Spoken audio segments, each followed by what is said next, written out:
Welcome to Career and Leadership Real Talk, the no-nonsense guide for ambitious managers who want to have more impact and progress their career. I'm Pamela Langan, a job search coach and expert CV writer specialising in helping frustrated professionals land the jobs and pay rises they know they deserve.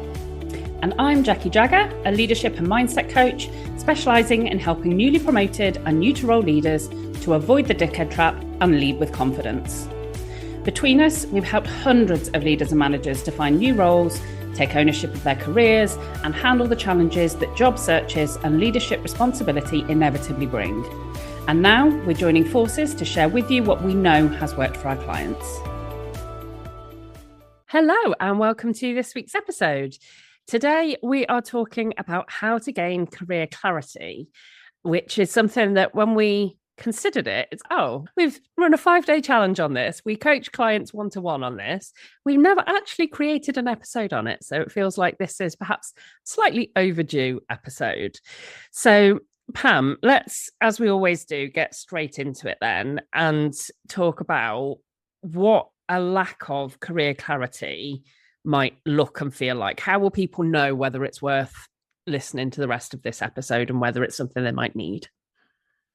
I think a lot of the time for many people that we speak to and the people that have come into Career Club and done the challenges, there's always this sense of feeling that they've got more in them. Like everything is maybe okay, it's running along fine, they're going through the day-to-day and they're probably making an impact. But there's just this nagging feeling inside that they've got more to give. Almost that question, is this it? And it's when they get to that point that they start thinking, what else is there out there for me? Is it a different job? Is it a change of direction? And that's where you see a lot of people thinking about career changes. But actually, what that is showing is that you're just lacking a little bit of career clarity. And once you find that clarity, it can change how you feel about everything and the decisions that you make next. Yeah, I think it can come up in a lot of different ways at different times, can't it? It can be after life changes. We see it get asked where people have been in what on paper should be a dream role, but they're not really feeling it. There's that question of, I've got this long left until I retire. What's next? What is that? And I was doing a group coaching call not so long ago, and everybody on the call was in a version of this scenario. If you are feeling this, if you are listening to this and thinking, yeah, that is exactly the thing. So I think it's important to point out, this is not a real kind of pinch point. This is not I am in a dreadful toxic environment and I must get out immediately. It's that underlying kind of nagging feeling, isn't it? More so. Yeah, and I think it comes out in all different ways, doesn't it? So you could feel that maybe you're in the wrong job, maybe you chose the wrong career path. You might even feel envious towards other people that are doing the roles that you think you might want to do, or they seem like they've got it all figured out, or you might even start feeling restless in your current role. And sometimes you can even start having anxiety or stressing out about the future because you're thinking, like, what am I doing here? And in some ways you can start to feel trapped, can't you, and stuck in that situation. I was just going to say I was just thinking when you were talking there, that element of looking at other people and feeling envious, but then also guilty for feeling envious because but this should be enough. I should be happy. And I think often people might have this life as a whole feels like it should be enough for me, but it doesn't really feel right. And can't quite pin it down. So if that's the case and people are maybe feeling some of that envy to others or uncertainty about, I feel like there's more, but I'm not sure what it is. If they've got some of those thoughts churning away, what are the steps that people can take then? So let's go through the kind of key steps that we would take clients through one-to-one, or that people could take themselves through. So what's the first step and why do people need to start there? So I think the first step is always going to be around knowing what you need that clarity on. So assessing where you are now, how much you are enjoying that role, thinking about your values, your strengths, and all of those key things. And also thinking about if it is a case of you've hit a ceiling point in this role, you can start to think about, okay, what has got me to this point? And it's that reflection that is going to really help you then decide, what next? And are you ready to take that next step? And what does that look like? And I think sometimes just stopping for a moment, and we're always saying this, aren't we? Just stop for a moment and just really think about what you need clarity on. And questioning, where is the lack of clarity coming from? Where are these feelings coming from? Because sometimes it could be person, it could be culture, there's loads of different things that factor into this. It's never ever clear cut. And when you do start reflecting on it and breaking it down, you can ask yourself, is this career clarity, or is it actually a person or something that I want to move away from? And then you've almost got another decision to make then, haven't you? Once you've worked out what you need that clarity on, it's okay. Then we can move on to the next stage.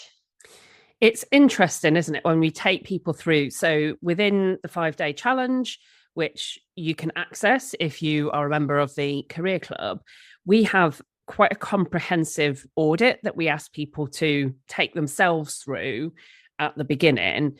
And I think that in itself, we found has been quite eye-opening, because they're relatively simple questions, asking people to rate things like, how confident are you in your ability to articulate your skills and strengths? How confident are you if you had an interview tomorrow that you could absolutely rock it? And I think that process of just answering pretty simple, straightforward questions that you wouldn't necessarily think to ask yourself can be really enlightening and start to pinpoint, okay, those things I am maybe clearer on than I thought, but those things I hadn't even thought to ask myself. Yeah. And I think it's those questions that are the most powerful, isn't it? Because I think you can just get so bogged down in the day-to-day, getting up, going to work, trying to fit in a social life and all of the stuff you do on the weekend. And then you just back then into the week. And when these feelings start to creep in, it can be really hard to pause. Like, I know that because I've been there myself, and it is really hard to pause, because you think, if I keep moving forward, if I keep going, something's going to change, something will become different, I'll start enjoying it more, maybe I need to put myself out there, maybe I need to take on an extra project, and you keep driving forward without stopping. And I think using that audit as a way of going, stop, let me answer these questions, let me really start to think about it. And it'll take you maximum 10-15 minutes to go through and do that audit. And who hasn't got 10 or 15 minutes to just take stock and go, where am I now? And after you've done that, you'll go, oh my goodness. And that's the first part of gaining that clarity, isn't it? Yeah. Once people have done that, what's next? If they realize what they have clarity on and what they need clarity on, where do you move from there in terms of actually creating that clarity?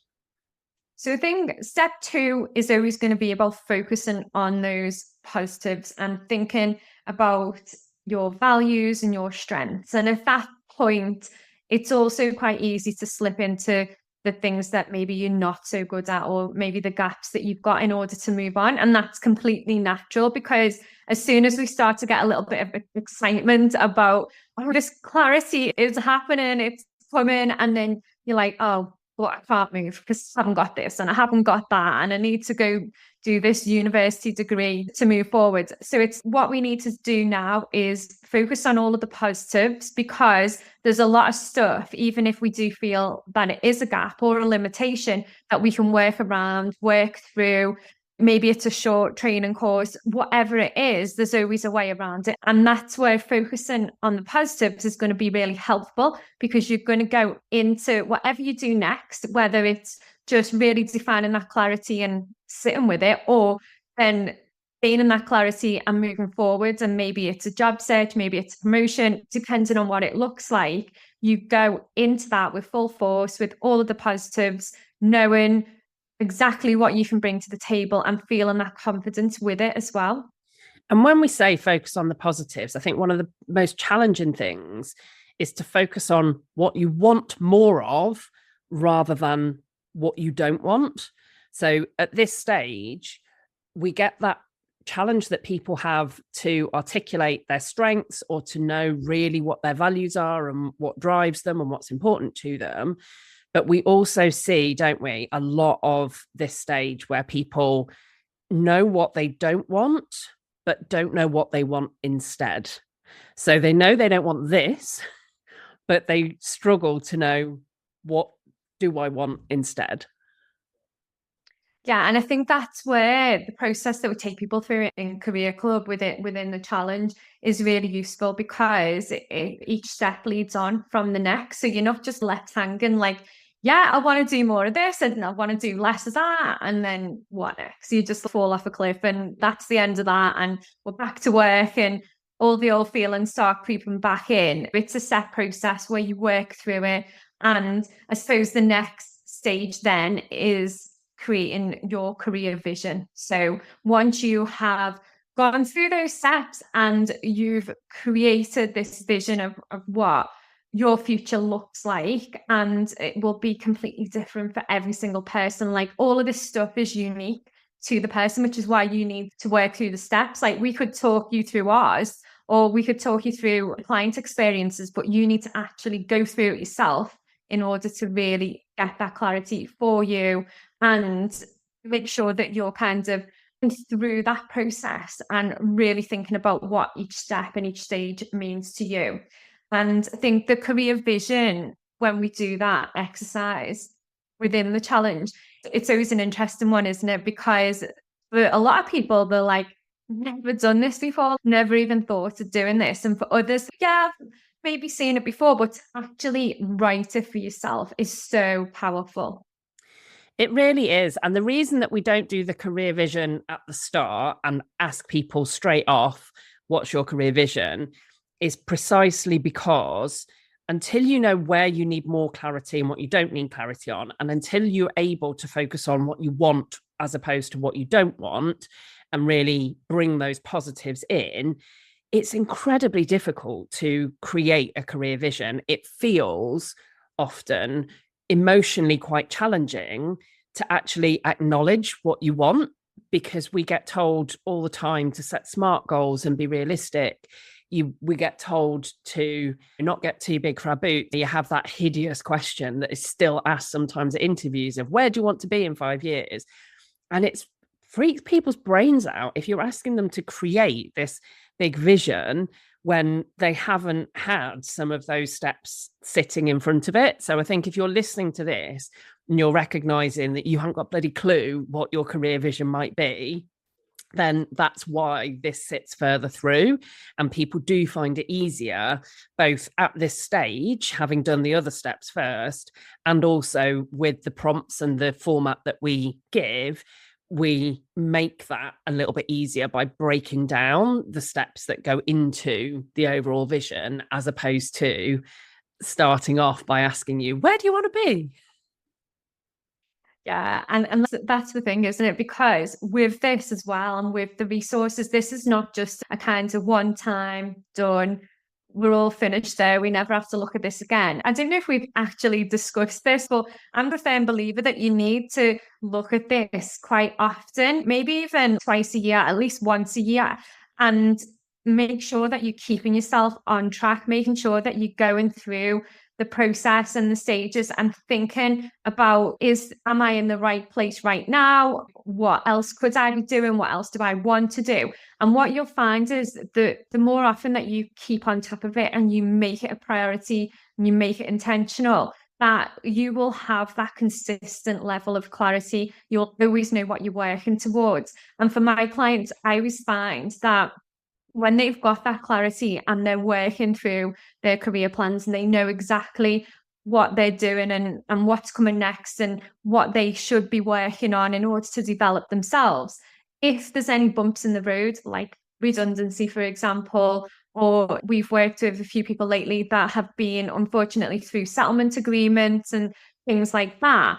And it doesn't matter if you've got clarity and you've got a plan, because you're like, okay, this is a blip, this is just a bump in the road, and it's fine because I know what direction I'm going in. So all I need to do now is get into job search mode. Obviously, once you've processed all of the stuff that goes along with those things, obviously that there is a lot of emotions and things that you would need to process in that situation.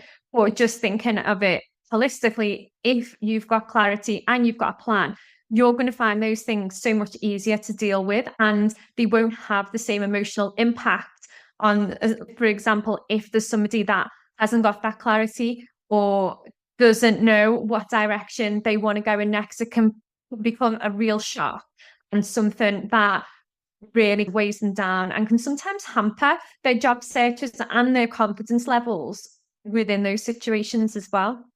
And it can be a bit of a cycle then, because if you don't have a career vision, then when those things come in, it's very easy to make meaning of them. And that's something we talk about in outplacement workshops is don't make this mean something about you as an individual.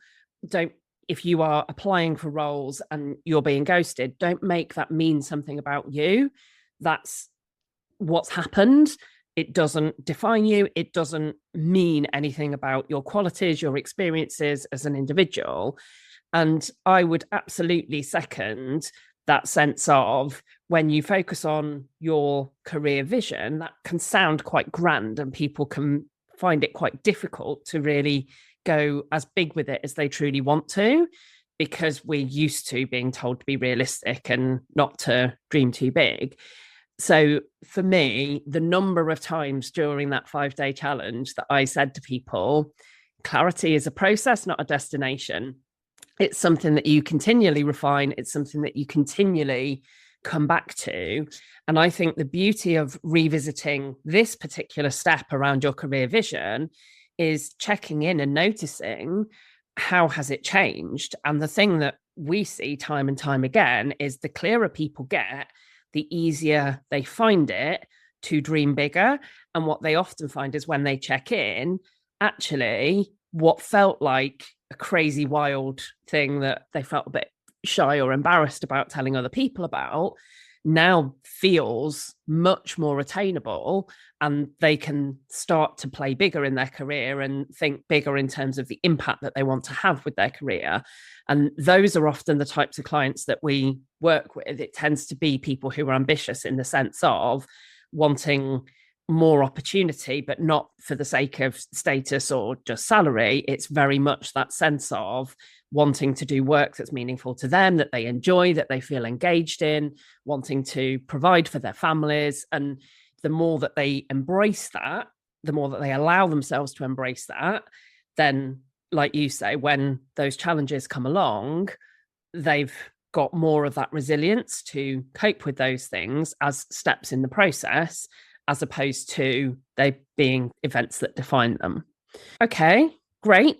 People have worked out what they need clarity on. They're focusing on what they want more of rather than what they don't want. And they've got themselves to a point where they've got some sort of career vision, even if it's a first draft. What comes next? So I think the final thing is going to be that plan, isn't it? We've summarized the steps because in between all of these things that we've talked through, obviously there is steps and things that you need to think about, reflect on and take action on. But ultimately, the last thing you're going to do is create that plan. And again, it's so important to keep revisiting that plan. And it's the same with any plan. It's almost creating that career plan that is essentially your business plan for your career. It's how you're going to grow. It's the things that you need to think about in order to grow. And sometimes you might find that there's different roles that will help you achieve some of them goals.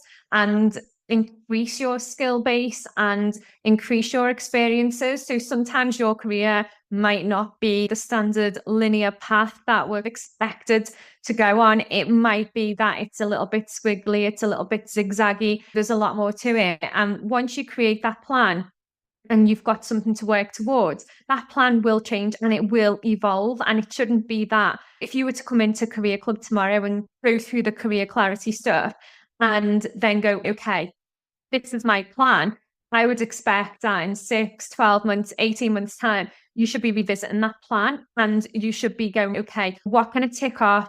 What didn't I get a chance to work on?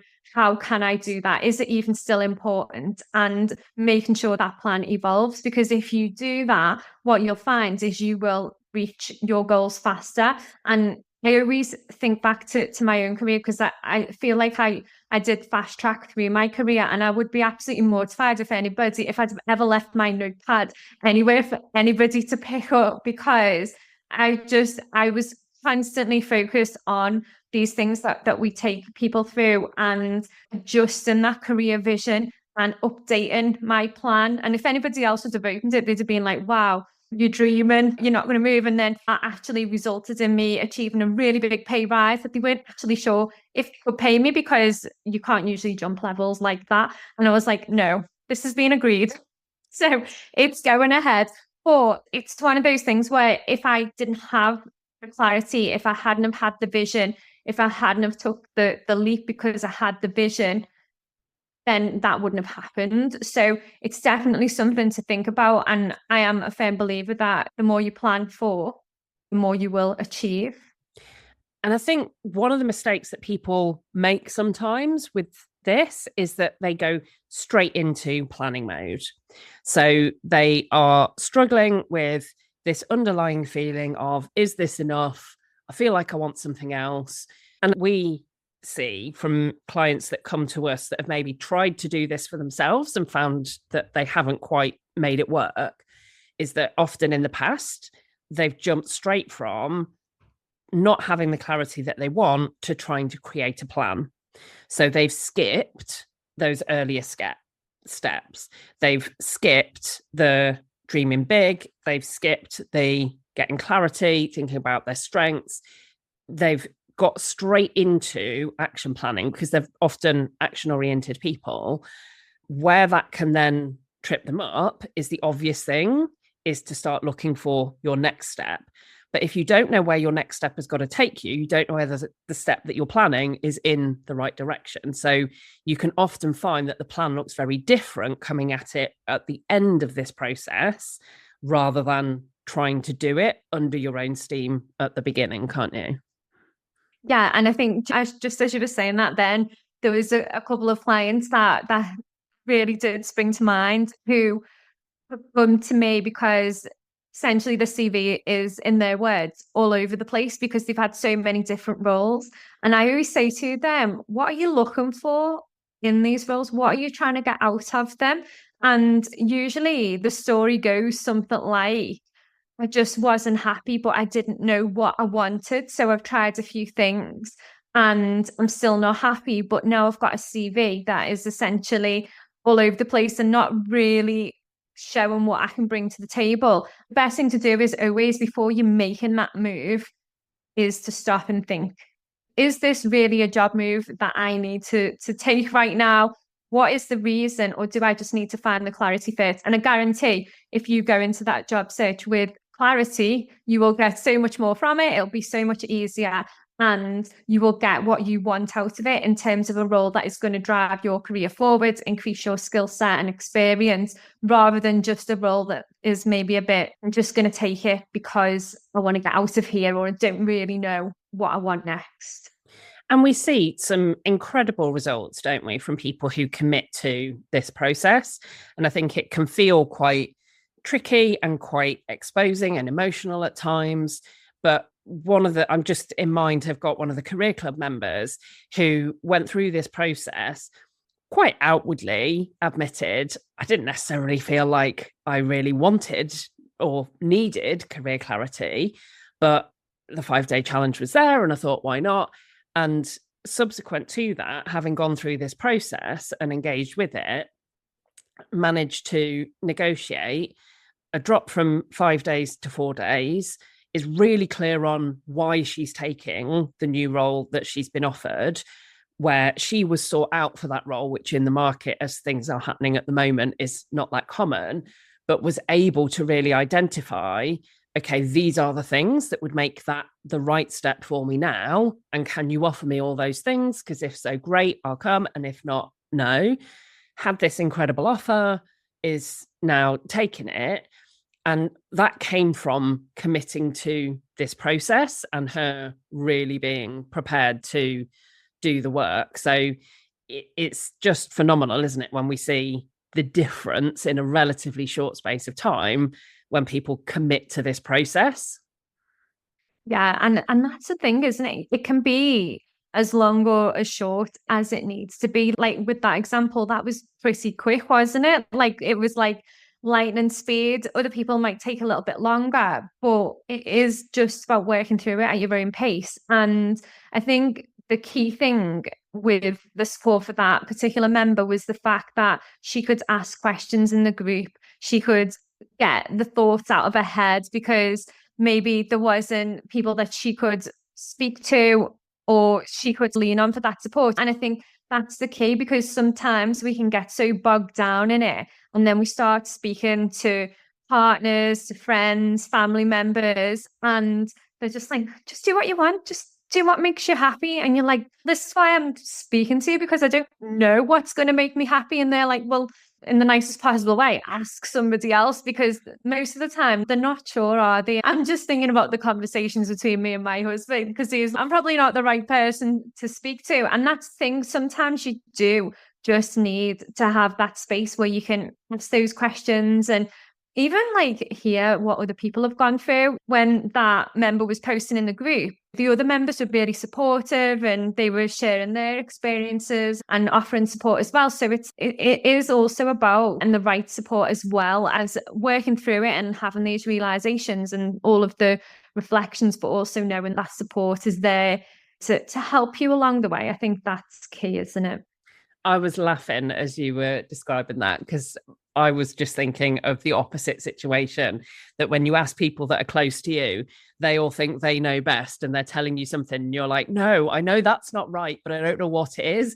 And then what you need is the space to be able to do your own thinking, as opposed to all of this really well-intentioned advice as to other people telling you should go for the money, or you'd be really well suited to this, or why don't you do that? And I think that's one of the things I find that so frustrating, when people try and give me well-intentioned but unasked for advice to suggest what they think is best for me. And I'm like, I can figure out what's best for me. I just need the time and the space to do it. Yeah. So two quite different examples. So if you've been listening to this and you're recognizing that maybe there would be some benefit for you to follow some of this process through and figure out what you want from your career and how you might go about it, then we've got the Career Club, which is our monthly membership. You'll find the information in the show notes if you would like to join. And the 5-day challenge process that we've described is part of our content. So once you're in the membership, you can access that at any point, ask any questions of us and other members as you go through it. And if you feel like you want maybe a bit more intense support, then Pam and I both offer one-to-one coaching for clients who want to work through this process too. So feel free to get in touch with us, and we will be more than happy to give details of how we can support with that. As ever, thank you so much for listening to this episode. If you would like particular topics to be covered in future episodes, then please do let us know. We've got some brilliant episodes coming up. We will be doing more guest expert episodes in the coming months. So we've got some amazing, talented people coming to share their practical insights in terms of specific areas. But yeah, as ever, if there's something you want to know about, then please do let us know. And if you've had a friend or family member who is turning to you for advice and you just don't know what to tell them about career clarity, then maybe share this episode. Thanks for listening, and we'll catch you again next week. Exciting news from us. If you're an ambitious leader or manager earning 50k or more and you're ready to take your career to the next level, we have an opportunity for you. Introducing Catalyst Career Club, your secret weapon for unlocking career success. As a member, you'll get access to monthly live training sessions, exclusive job opportunities, and the ability to get personalised advice from us on your toughest career challenges. We've helped thousands of driven leaders like you secure significant pay rises, land dream roles, and thrive in their careers. And now we want to support you in achieving your most ambitious career goals too. Membership is just $6.99 per month with no contract or tie-in. And as a special bonus for being our podcast listeners, you can use the code podcast at checkout to get your first month for just £1. Head over to pamelalangan.com/Catalyst Career Club to sign up now, and we'll see you inside.